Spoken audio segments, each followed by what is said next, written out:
Hi there and welcome back to the channel. Today I'm going to talk about Starlink, which I recently installed, and take a look at what's good, what's bad, and the reasons behind the purchase.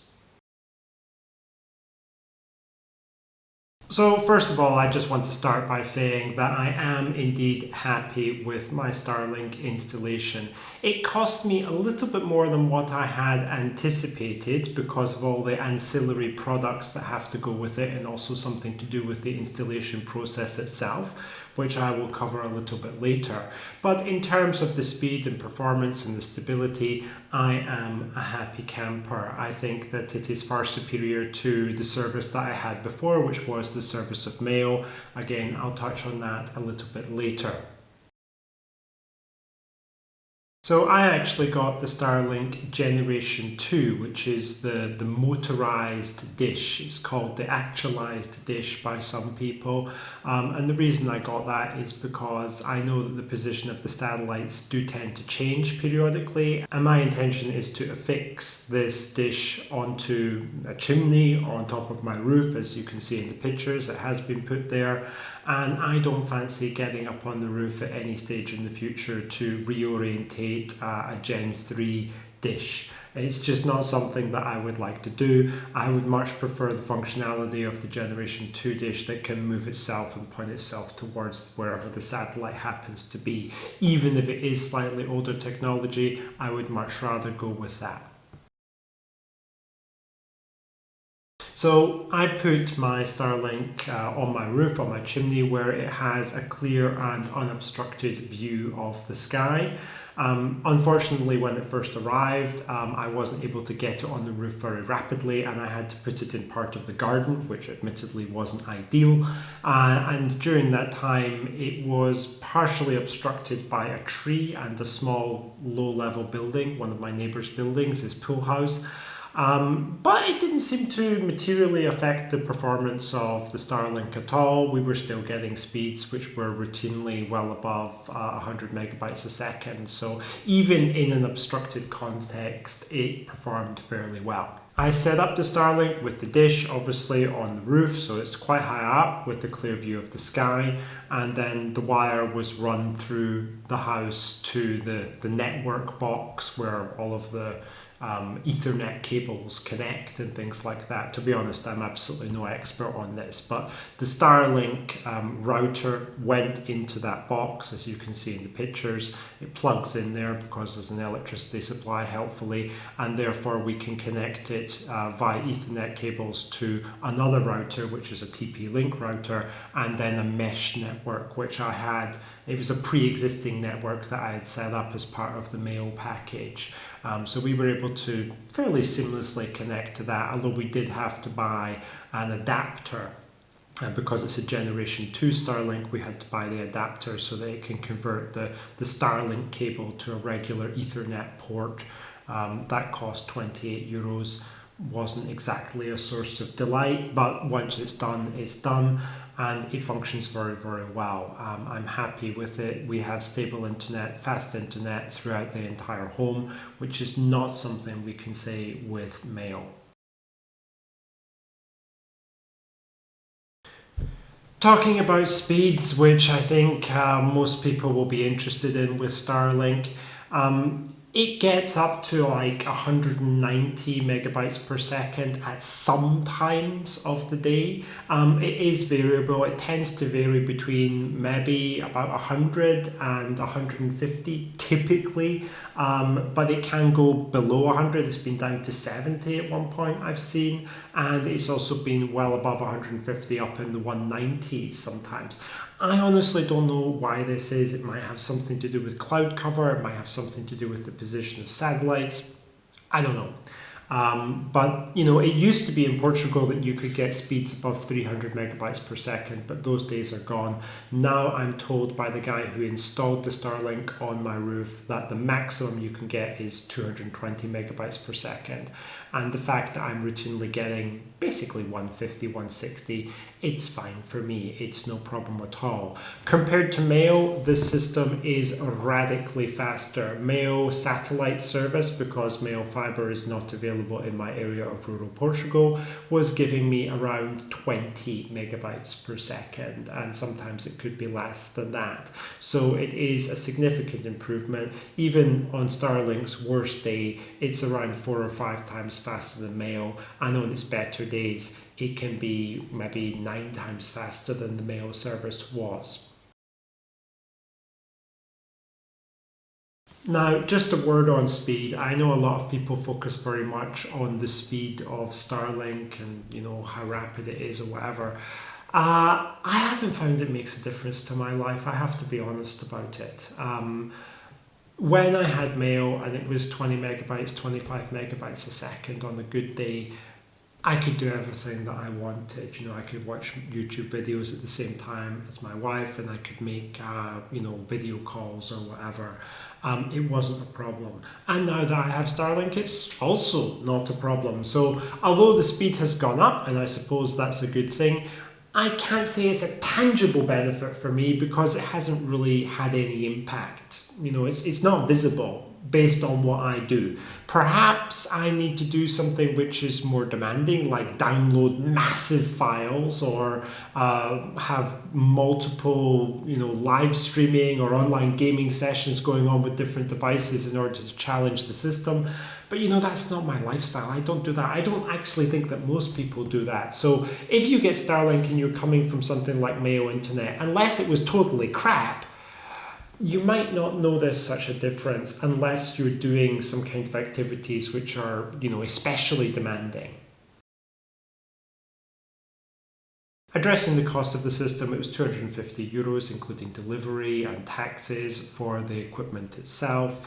In that you had the dish, and you had the kind of X-shaped support, which is the base support that you can use. For example, putting it outside, I used that when I put it in the garden initially because I couldn't get it fixed on the roof. And it also includes the router, the Generation 2 router, which is okay, but it's not particularly good. And I ultimately replaced that with a TP-Link router.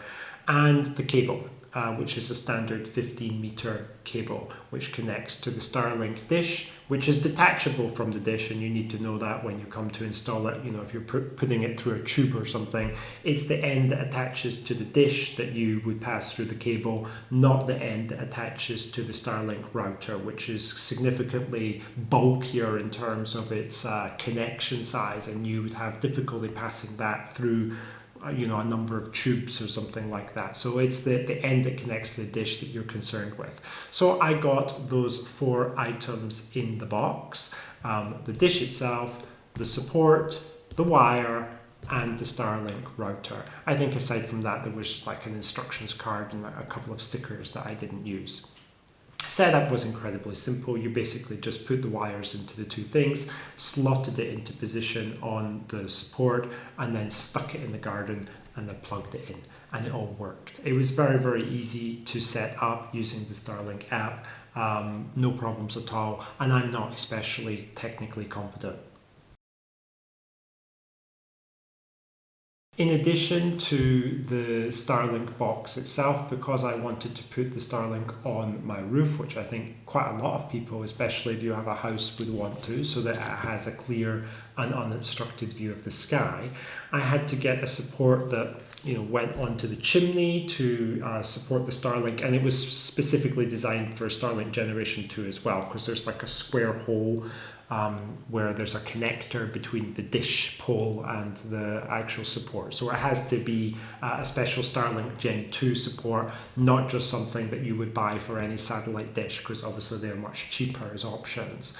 Now I looked at the Starlink website and I found that the support itself was priced outrageously. It's something like €90. And I thought, I'm not going to pay that if I can possibly avoid it. And I was able to find something on Amazon which did the job perfectly well, for basically 40% less. It was €49, and I'm very happy with that. It functions perfectly well. As I mentioned earlier, I also had to buy a €28 adapter to alter the Starlink cable to a traditional Ethernet cable.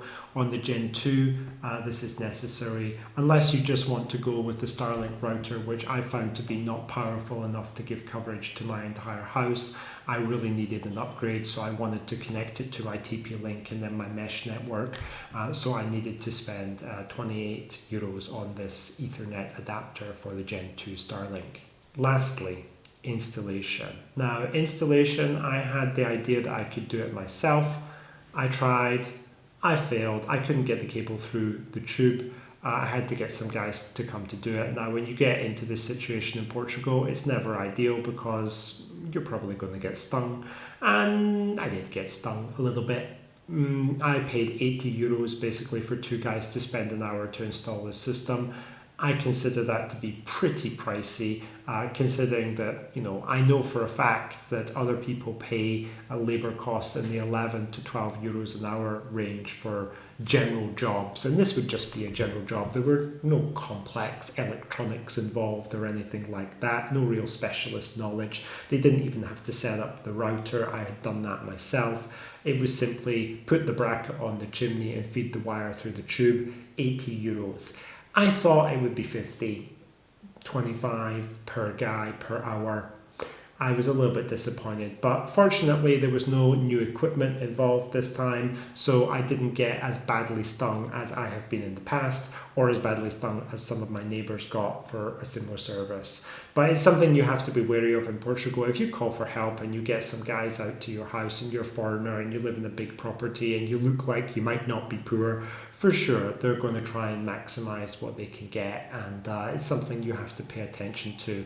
I really should have asked them the price beforehand, but I don't think it would have been productive. They would have said something like, oh, it depends on blah blah blah blah blah. So, it is what it is. €80. Am I happy? No, but I'll live with it. So in addition to the €250 for the Starlink system itself, I actually had to pay another €158 for associated products, the adapter, the support, and the installation. Obviously, in addition to that, you have the subscription fee, which is €40 a month for residential standard in Portugal. It is a little bit more expensive than what I was paying to Mail. I was paying €37 a month to Mail. That included a fixed line telephone with 500 minutes, which I never used.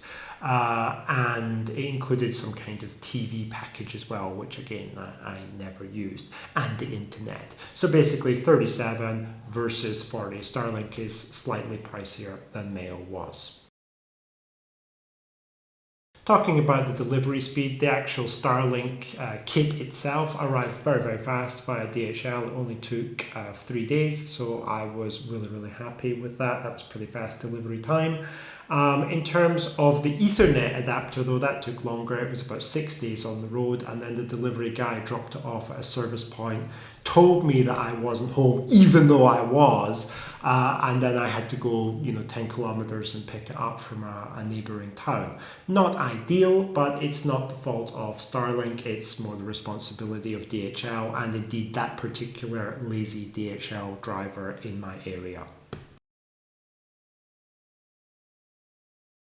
In terms of the customer service of Starlink, since I signed up, I asked a few questions to the customer service, and I always got responses basically within 6 or 7 hours, and certainly overnight I got them. For the most part, they were writing in Brazilian Portuguese rather than European Portuguese, but that doesn't perturb me. Because I've registered my system in Portugal, the website and everything, and also the app seems to be in Portuguese. I'm not really sure how to change the app. I can change the website using Google Translate, but I can read it anyway. So I write to them in Portuguese. It's a kind of a practice for me. They get back to me pretty promptly, and I've been happy with the answers that they've given. They've addressed all the points that I made, and they didn't miss anything out. So pretty good customer service. The one downside is that if you are a prospective Starlink customer, if you want to ask questions about the service before signing up, I don't think you can do that. I think customer service is reserved just for people who've subscribed. I may be wrong on that, but I wasn't able to find a mechanism to contact the company without subscribing.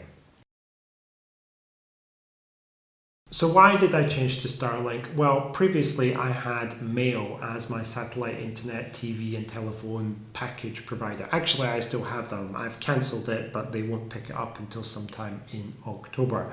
Why did I want away from Mail? Well, it's because as a company, I felt they had very poor customer service, but more than that, the internet that I had from Mail was unreliable in that it froze periodically, and sometimes it would freeze, just seize up without warning twice or three times a day, and I had to go down and unplug the system, wait 5 minutes for it to reset, plug it in, hope it worked again. I just got tired of it. It wasn't so much a problem of the speeds. I was okay with the speeds, although my wife said, oh, let's have faster internet, although she hasn't noticed the difference either, to be honest. But yeah, it was just that it froze up and it really, really annoyed me. So I just wanted to change it. Now, amongst my neighbours and people I socialise with, Mail is basically hated, at least in this part of Portugal, for being very, very difficult to get away from as a company, even if they deliver a substandard service. I was lucky in that the speeds I was receiving were decent.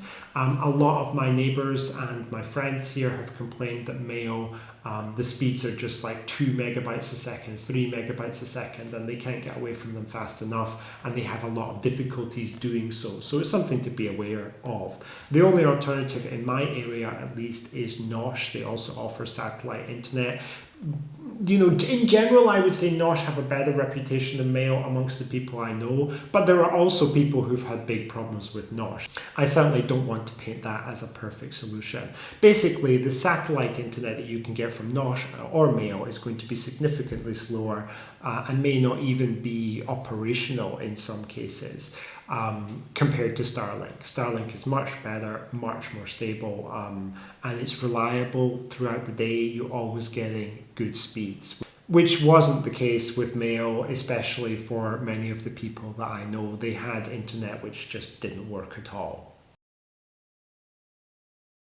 Lastly, talking about the popularity of Starlink in Portugal, I do not think that this is something which has seen widespread adoption, simply because the installers who put in the system for me said that this was the first one that they had ever done, and they're doing this kind of work, putting in Neo and Nosh satellites and also putting in fibre on a daily basis. So it's the first one within a radius of, 20 kilometres or something that they know of, at least in this part of Portugal. I think for Portugal, Starlink is expensive. Even €40 a month is a lot for a lot of Portuguese, especially when they don't get the phone calls, they don't get any kind of mobile phone package wrapped up in it, they don't get TV, which probably Portuguese natives are more likely to want than expats. So I think Starlink really hasn't caught on here. I think that's good though, because it means that the service is likely to remain cheap and maybe even get cheaper as they try to attract more customers. And I also think there's less pressure on the bandwidth from the satellite, so it's less likely that we're going to see massive reductions in speeds in the future, because if there aren't very many subscribers, especially if there aren't very many subscribers in your cell, which means like an area of 25 kilometers around you or something, then it's unlikely that your service will ever get deprioritized, even if you do go for one of the services which has that deprioritization function built into it. So I'm pretty reassured by that. I don't really want there to be mass adoption of Starlink in Portugal. I'm pretty happy with the current situation. I can get very, very good speeds, and I hope that it lasts. So, just to sum up, I'm very happy with the Starlink installation. I'm getting good speed, I'm getting reliable service, it's very, very stable. My wife is also very, very happy with it. Would I do it again? Absolutely. I am content that I chose the Generation 2 dish, which adjusts itself. That's also something which fills me with happiness compared to having to go up on the roof and move around the Generation 3. The power consumption of the unit is not high at all. I'm not really finding that we're using more power with Starlink than we were with the Mayo satellite dish. I know some people online have talked about that, but it's not been my experience. No trouble with customer support or organizing the subscription, nothing like that. Payment problems, absolutely nothing. It's all been very, very smooth. The one, fly in the ointment was that I had to pay additional money for the support and the adapter and all these kind of things, which I wasn't really thrilled to do, but it's one of the things that you have to contend with when you're going with Starlink, instead of a service like Mayo or Nosh that would cover all that for you. So I hope people found this video about my experience of going with Starlink in Portugal helpful, and I will see you soon in the next video.